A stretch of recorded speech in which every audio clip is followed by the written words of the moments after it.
Firecall, the fire safety show with Division Chief Jim Sedaris.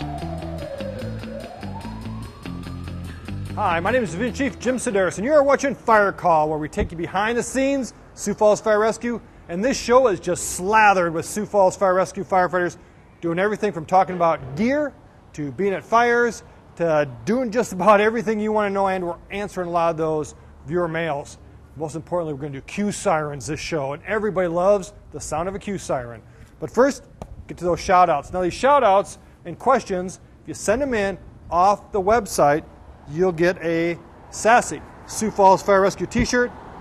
We're a little back-ordered on these, so it might take a while to get to them, but we're sending them out just as fast as we can. This first shout-out is from David. David wants a shout-out to the North Madison Volunteer Fire Company in Madison, Connecticut. And this one's from Steven. Steven wants a shout out to the Hartford, South Dakota Volunteer Fire Department, not too far away from Sioux Falls. And this last one is from Nathan. Nathan wants a shout out to the Appleton Fire Department, Company 9324 in Appleton, Wisconsin. So sit back, turn off all the electronic gear, tell the kids to be quiet, whip up some popcorn, and hang with the firefighters of Sioux Falls Fire Rescue. Okay, we got this two-alarm structure fire going on, balloon frame construction.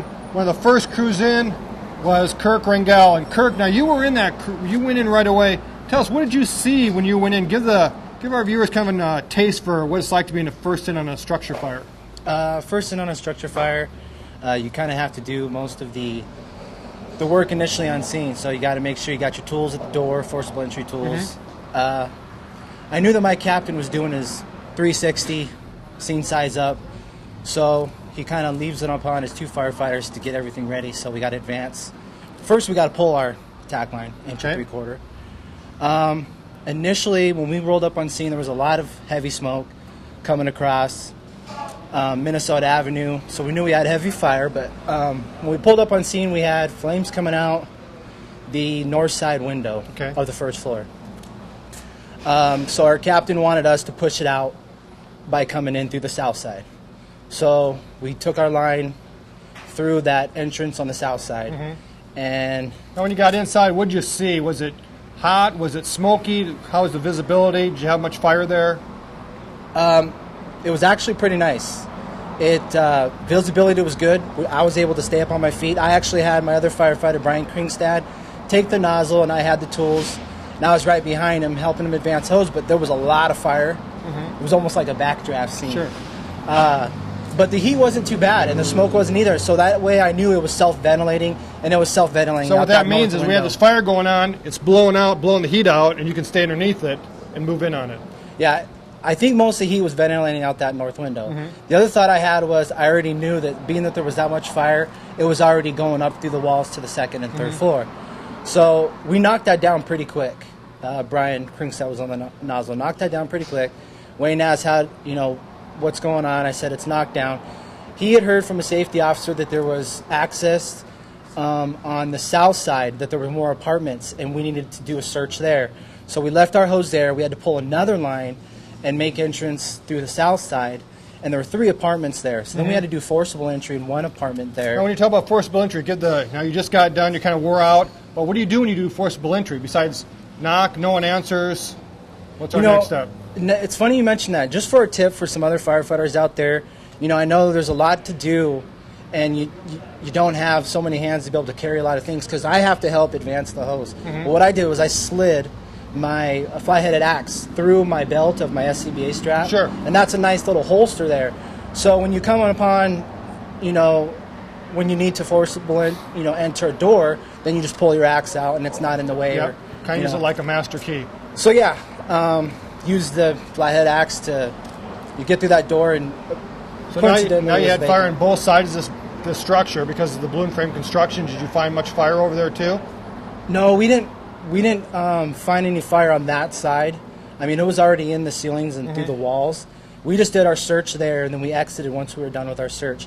Then we went back in through where we initially attacked the fire, and we started to do overhaul. Now, what's overhauls? Because people are going to want to know what is it and how do you do it? And partially is to make sure you find those spots where fire could be at in the walls. But how do you do it?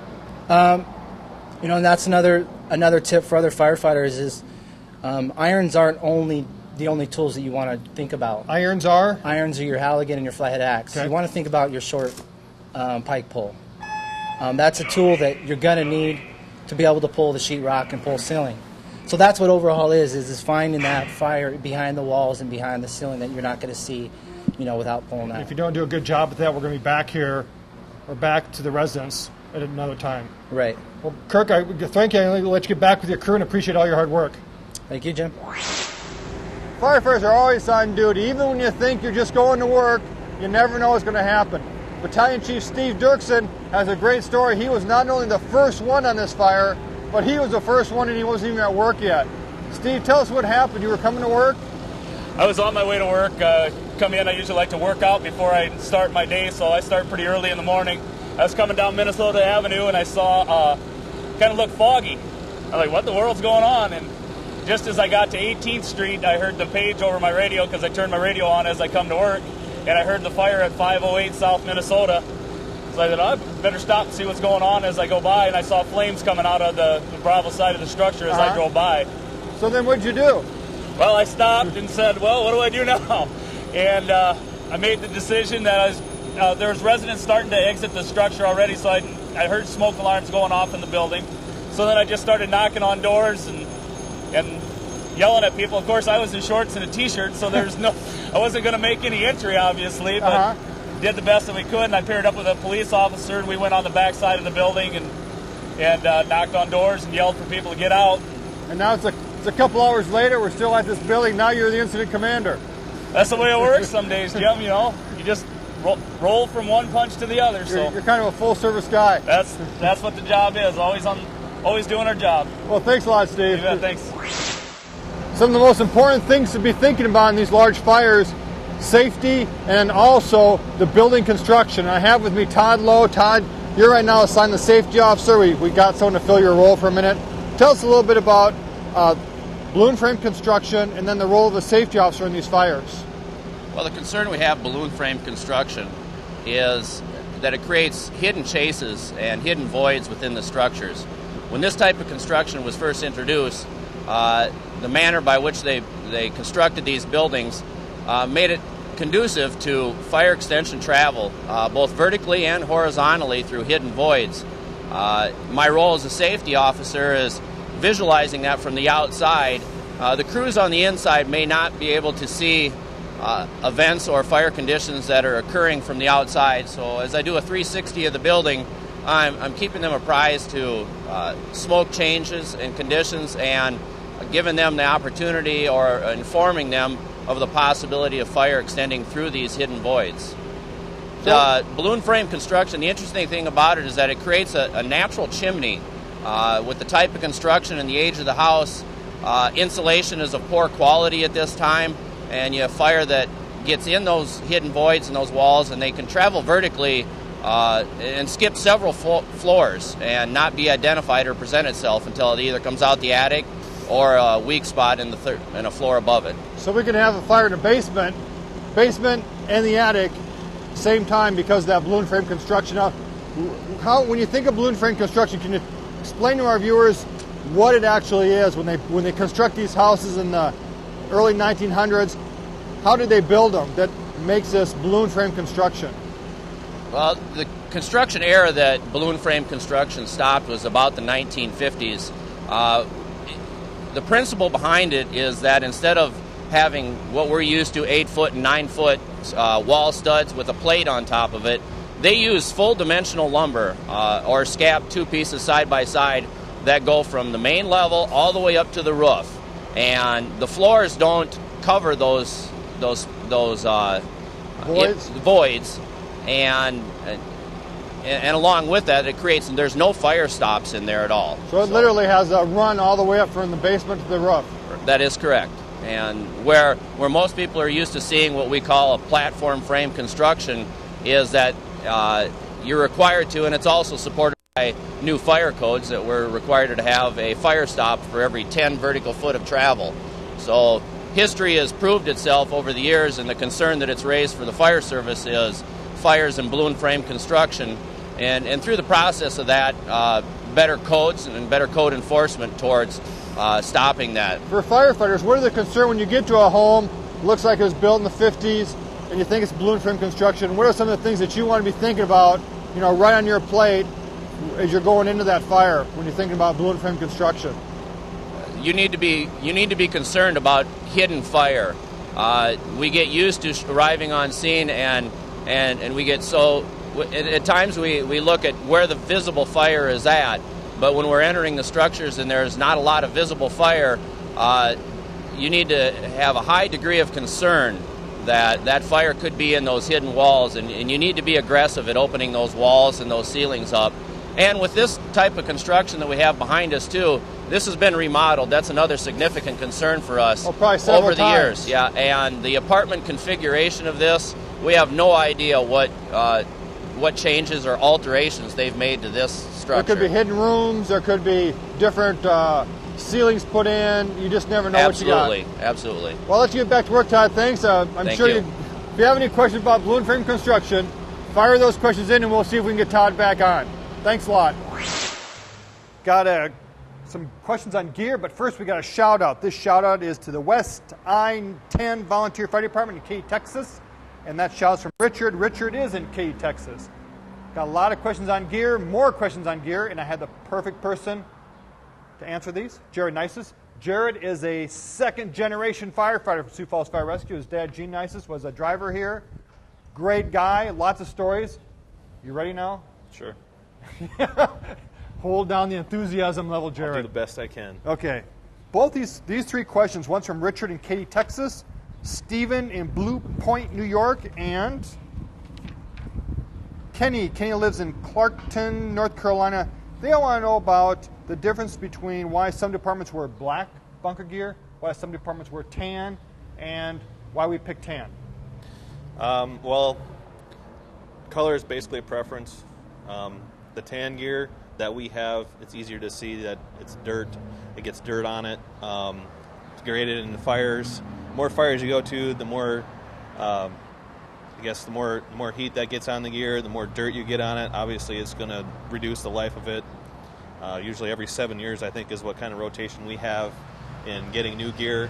Because we just wear it out. Again, so it just gets worn out. And also, the tan gear is a little easier to see at night, too, when we're working at night rather than the black gear. True. Very true.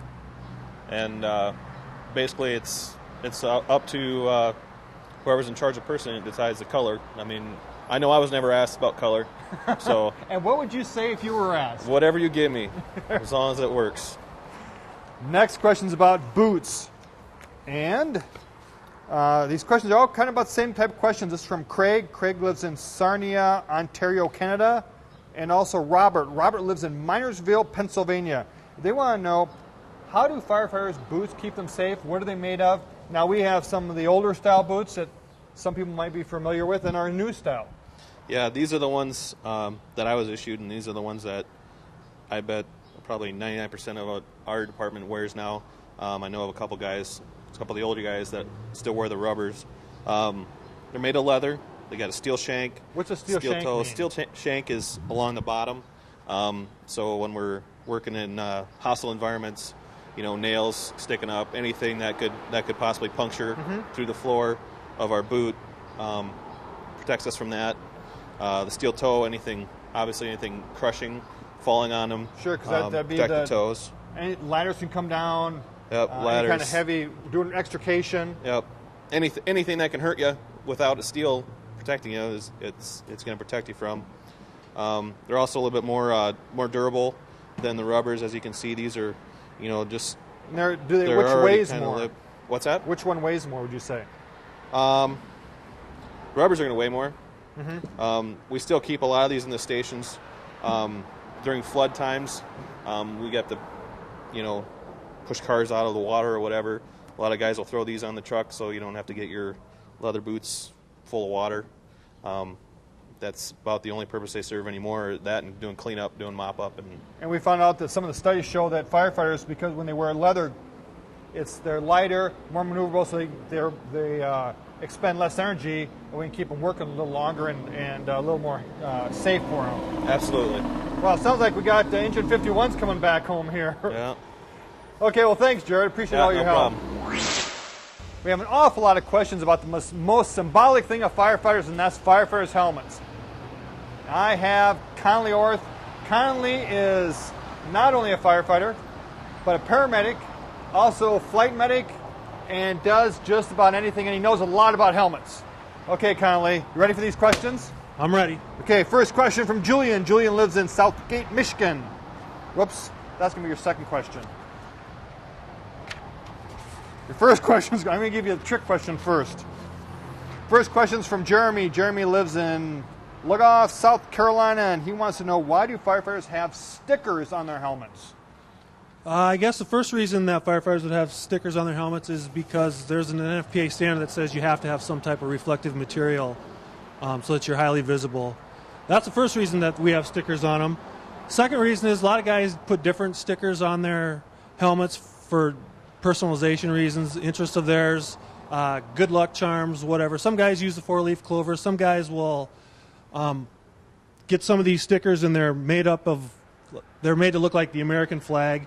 Some guys do it for memorial purposes, like from 9/11 and other fire departments that have maybe suffered some losses. But those are the main reasons that guys usually have stickers on their helmets. Guys and gals. Guys and gals, that's correct. There you go. Now we're on to Julian's question. Julian's from Southgate, Michigan. Julian wants to know, I've seen firefighters have different color helmets. What do the different color helmets represent or stand for? Trick question. Yeah, in our department, the different colored helmets signify the rank that you're in. So when you start off as a firefighter, you are issued a black helmet. When you promote to driver, you get to keep your black helmet, but they're going to change the shield to a red shield on front. When you promote from driver to captain, you then get a red helmet. Our captains pretty much run the crew, run the stations. Captains are in charge of the firefighters and the drivers underneath them. Yeah, and they're in charge of their station. After a captain, then you can promote to battalion chief, and they get white helmets. And battalion chiefs can then promote to division chiefs, and they also have white helmets. So like I say, other departments are maybe different in how they issue out the colors, but that's what the different colored helmets in our department, that's what they signify. Very good. Got that one. You're doing good. Okay.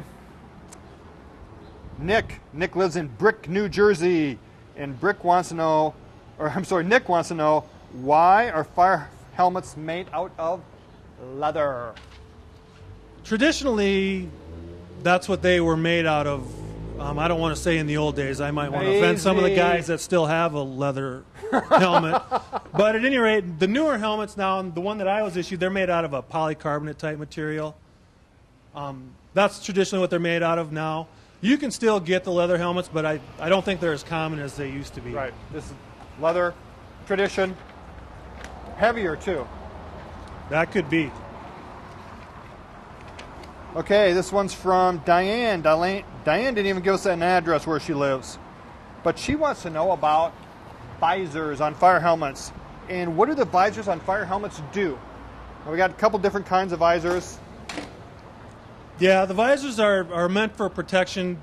First of all, they offer eye protection. It's a barrier between you and whatever it is you're doing out in front of you. The other thing, and I've actually used mine more, not so much for the eye protection, but sometimes you get some of the hotter environments, it's just another barrier between you and the heat, so it kind of fends off the heat more, keeps it out of your face. That's what I've actually used it more as opposed to true eye protection. For my true eye protection, I either have a mask or I have safety goggles or glasses on. And we like to see people wearing safety glasses or goggles work the best. Okay, you're on a roll. This is from Jared. Jared lives in Aspers, Pennsylvania. And he wants to know, do you allow firefighters to buy their own helmets or their own leather helmets? Or do they have them issued to them? Here at Sioux Falls Fire and Rescue, you're issued a helmet when you're hired on. They would probably let you buy your own helmet if you wanted to, and yes, it could be a leather helmet. But at any rate, whatever helmet you are going to use on the job, it's going to have to meet the NFPA standards. There are certain standards that our equipment has to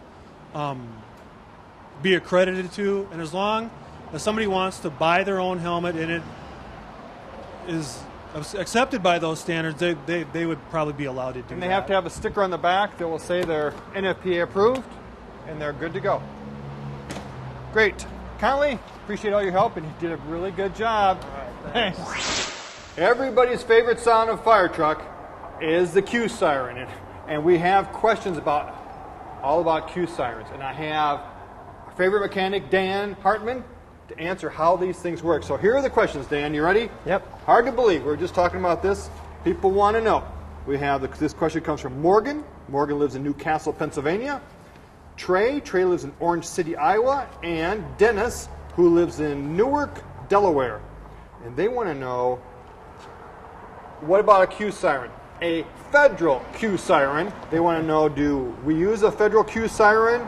Do we use other brands of Q-sirens? They want to know how these things work and how do they get that distinctive sound. And this is it. Okay. Well, this is the federal Q-siren. And it has a drum that rotates in here, and it's powered by an electric motor that's very similar to that of a starter motor. Takes a heavy battery cable, and when they hit the button inside the cab, power it up, it starts to spin this thing, and when it spins it hard enough, then that starts giving you the shrill sound that you're accustomed to from that. Is it sucking air in this way, or is it doing it from the sides? Yeah, it comes in the front and it goes out the sides. And then as they either they let their foot up or they release a button, then it starts to power down a little bit, so we get that high and low sound of it. Yep, and the siren will it'll freewheel on its own for a long time, and so in order to stop it, when it's freewheeling, it's actually making the sound of a siren. So when we pull up to a stop, this thing can keep making the noise. Yep. And then if you need to stop it, there's a brake on there. It's electrically actuated, but this brake will slam up into that so that's a siren brake inside that we push to stop it. Yep. So when we push the siren brake, that's literally moving this forward and stopping it. That's correct. When that's moving forward, what is it actually doing? Is it putting friction on it, or is it? It does. It has like a little leather in there that just rides up against the back of that drum. Brakes on a bicycle. Yep. Well, now we know all about how Q-sirens work. They're probably the loudest siren that we have. Yep. And they work so well in clearing traffic that we keep putting them on vehicles. Now, do you have any problems with these? Or are they pretty much, once you put them on, they run for life? They last quite a while. We've every once in a while, if we get in an accident or something, we'll get some damage, and occasionally have to change the brake pad on there, the leather on there, the brake pad. And generally, they're pretty reliable. Well, once again, Dan, you've now answered the mystery of the Q-siren. Okay. Thanks a lot. Yep, you bet. Got a lot of questions about firefighting and some of the tips that firefighters should know, and I have Russ Wrench here with me. Russ is our most senior firefighter in the department, and Russ has seen it all, done it all, and can tell you what you need to know. Ready, Russ? I'm ready. Okay, this first question is from Matthew. Matthew lives in Holly, Michigan, and Matthew wants a shout out to the Holly Fire Department, but also wants to know, how hot does a house fire get? Well, there's a lot of variables, but depending on the contents, the type of structure, we'd say anywhere up to 1,200 degrees. Which is pretty hot for a house fire. Very hot. Okay, next question is from Curtis. Curtis lives in Picture Butte, Alberta, Canada. And what Curtis wants to know is, there's a lot of things about smoke. And he wants to know specifically, what can firefighters learn when they approach a structure fire from different color of smoke, or how the smoke presents itself? Well, the color of smoke can tell us what the contents are. In what way? What type of products are burning. If they're plastics or rubbers or a lot of styrofoams you get in furniture, then it'll be a real heavy black smoke. So just whatever the contents are, the amount of smoke can tell us the amount of involvement with the structure. By smoke patterns, I assume they mean the type of pattern that the smoke has when it's exiting the structure. What that tells us is, again, the stage that the smoke is in, or the fire is in, what stage it's at, how much ventilation the fire is receiving. So if it's under pressure, it can tell us a lot of different things. So that's the key. It's not just going out and breaking the door and making an early entrance. Really, by doing that full size up with smoke and determining what could be involved, it can save your life. That's right. He can tell us when and if we're going to ventilate initially. Okay. We got a whole potpourri of questions. This one's from Sherry. Sherry lives in Sioux Falls, so this is a good question. Do firefighters try to limit the amount of water they use to extinguish a house fire, and why? Oh, we always try to limit the amount of water we use, and the biggest reason is to preserve property. We don't like to damage any more property than is necessary, so we spray the amount of water it takes to get the fire put out, but nothing above and beyond that. So just to really just not create any more damage than has already happened in that right. fire. That's right. We take pride on the least amount of water we can use. And this one's from Dwight. Dwight lives in Jonesboro, Tennessee, and he has a question now. For a normal fire, for a single home, what's the normal complement of firefighters that we have show up to one of those fires? On a normal structure fire, we'd have 13 personnel initially respond. We'd have one engine company, like Engine 1. We'd have one rescue company, one ladder truck. They'd each have 4 personnel, and then the battalion chief. Which adds up to 13. 13. Perfect. Well, Russ, I appreciate your help. Had you on once before and we asked you trick questions, but this time we got some questions that were right up your alley. I appreciate your help. That's right. It's the firefighters doing the job like Kirk and Russ and Todd Lowe. They really make firefighters what they are. They're a special breed of people, and that's why they do what they do. They're doing everything for the people of Sioux Falls, and they're putting their own lives in jeopardy to save yours. So we really got to appreciate what they do. Got a couple last-minute shout-outs. This one's from Martin. Martin wants a shout-out to Evansville Fire Department, Station 16 in Evansville, Indiana. Colin wants a shout-out to the Olathe Fire Department in Olathe, Kansas, Station number 2, the Deuce. And our last one is from Matthew. Matthew wants a shout-out to the Los Angeles City Fire Department, Station number 29. Hey, I'm glad you're watching. If you're watching, you email and we do your shout-outs. Of course, get you one of our t-shirts. We'll send it out. Got to be a good question because we only read the best. And those shout-outs, hey, just keep them coming. Hope you like the show. My name is Division Chief Jim Sedaris, and you've been watching Fire Call.